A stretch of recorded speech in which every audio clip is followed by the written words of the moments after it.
नमस्ते मित्रांनो, आपण ऐकत आहोत अत्यंत हृदयस्पर्शी मराठी कथा दोन शब्द भाग 12।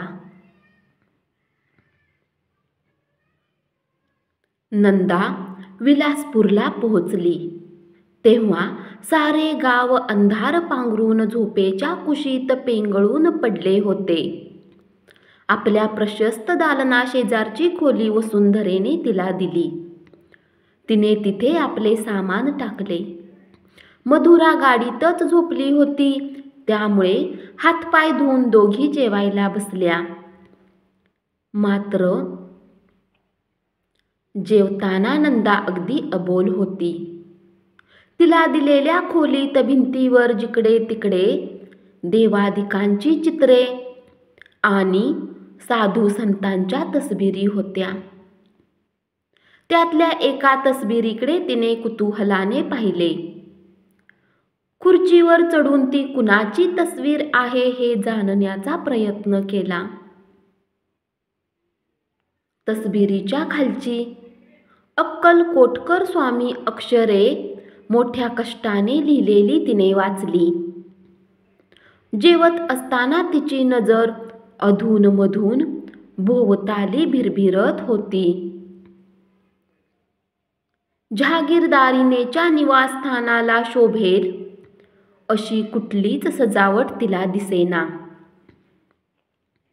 एखाद्या मठाप्रमाणे जिकडे तिकडे आधारलेली चित्रे स्वागत करीत होती। एका गोड अद्भुत जगात तिला ओढून नेत होती। चित्रविचित्र वेशातल्या साधू संतांच्या तसबिरीची इथेही उणीव नव्हती। ती काहीच बोलत नाही असे पाहून वसुंधरेने विचारले, भिंतीकडे काय बघतेस ग पुन्हा पुन्हा? हसण्याचा प्रयत्न करीत नंदा म्हणाली, तू फार धार्मिक झालेली दिसतेस अलीकडे, एखाद्या आजीबाईसारखी। तिचा रोख वसुंधरेला कळला। शून्य दृष्टीने समोरच्या तसबिरीकडे पाहत ती म्हणाली, हा माझा बंगला नाही नंदा, मामंजी राहत होते म्हणे पूर्वी। त्यांची आठवण म्हणून सासूबाईंनी त्यांच्या वेळची सारी सजावट तशीच ठेवली। तुझे मामंजी मोठे देवभक्त होते वाटतं। कुणास ठाऊक, देवदत्तांच्या लहानपणीच ते गेले। बुवा बैरागांचा फार नाद होता त्यांना म्हणे। इतकी वर्ष झाली व सासूबाईंना काही त्यांचा विसर पडलेला नाही। मुद्दाम इथे राहतात त्या।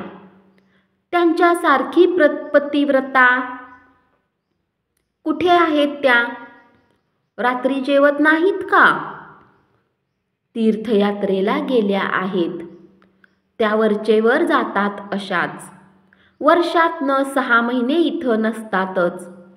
पण मधुरेला फार लळा दिसतोय आजींचा। हा प्रश्न विचारताना भूतनाथाच्या टेकडीवरल्या दुपारचा विचित्र प्रसंग नंदाच्या डोळ्यासमोर उभा राहिला। बंदुकीचा नेम धरून पाखरांची शिकार करणारा तो माणूस एकदम पुढे आला। त्याला पाहून मधुरा घाबरली। आधीच तिला फिट्स येत होत्या, त्यामुळे भीतीने तिला चक्कर आली। त्यात मुलखावेगळे काही नव्हते, पण शुद्धीवर आल्यावरचे तिचे ते शब्द, मारू नका माझ्या आजीला, मारू नका, या उद्गारांचा अर्थ काय? तिच्या तोंडून हे शब्द का यावेत? ती काहीतरी असंबद्ध बोलली असेल काय? का तिच्या या उद्गारामागे काहीतरी गुपित लपलेले आहे? नंदाच्या प्रश्नाचे वसुंधरेने उत्तर दिले नाही। ती हातातला घास चिवडीत नंदाची नजर चुकवीत होती। दोघींची दृष्टादृष्ट झाली तेव्हा वसूचा चेहरा गोरामोरा झाला आहे हे नंदाच्या लक्षात आले। ती विचारमग्न झाली।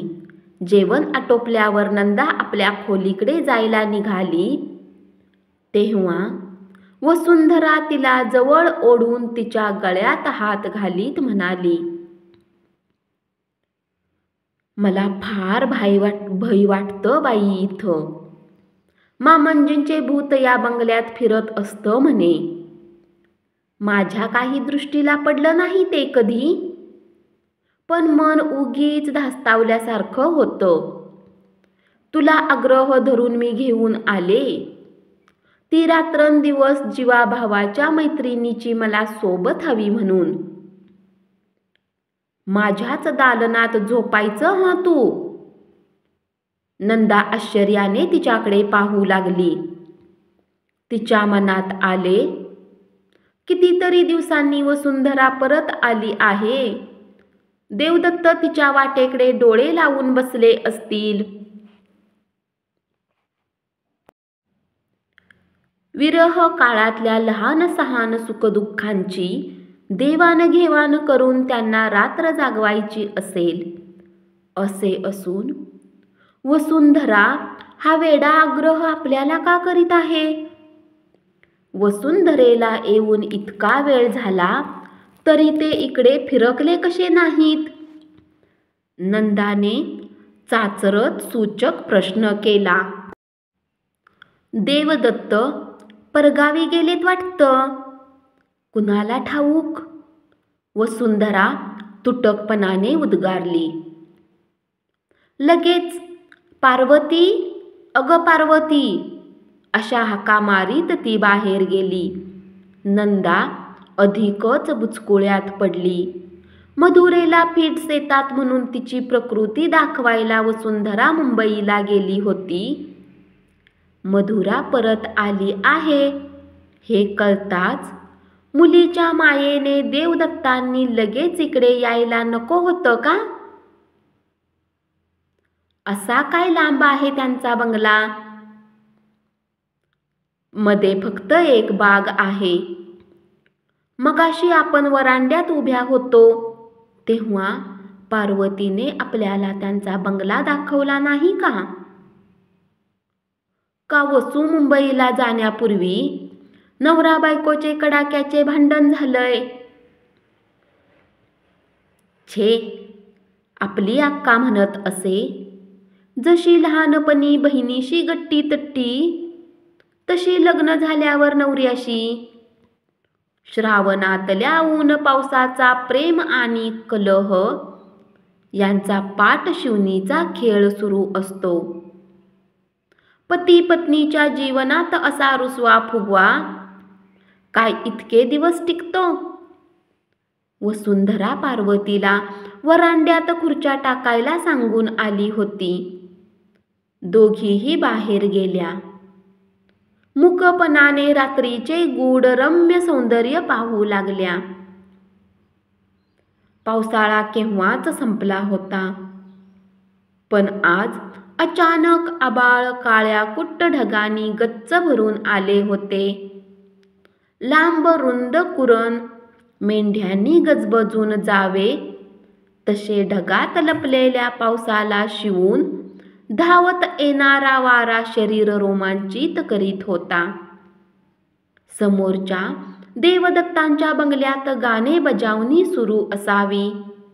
वाद्यांचे मधुर नाचरे सूर झोपी गेलेल्या बागेतल्या फुलांच्या कानात या बंगल्यापर्यंत येऊन पोहोचत होते.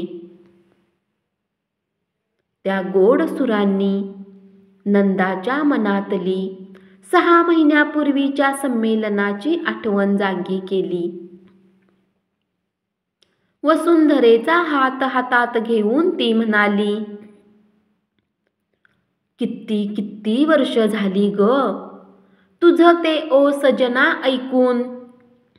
फार ऐकावंसं वाटतंय पुन्हा ते ऐकावं आणि या आकाशासारखं धुंद होऊन झोपी जावं. तिच्या हातातून आपला हात सोडवून घेत वसुंधरा थंडपणाने म्हणाली, गाणं म्हणावंसं वाटतच नाही ग आता. काय झाले मला देव जाणे. सोनचाफ्याची फुले मला किती किती आवडायची. तुम्ही मैत्रिणी हसत होतात तरी ती माळत असे मी. पण आता त्यांच्या वासाने मन धुंद होत नाही.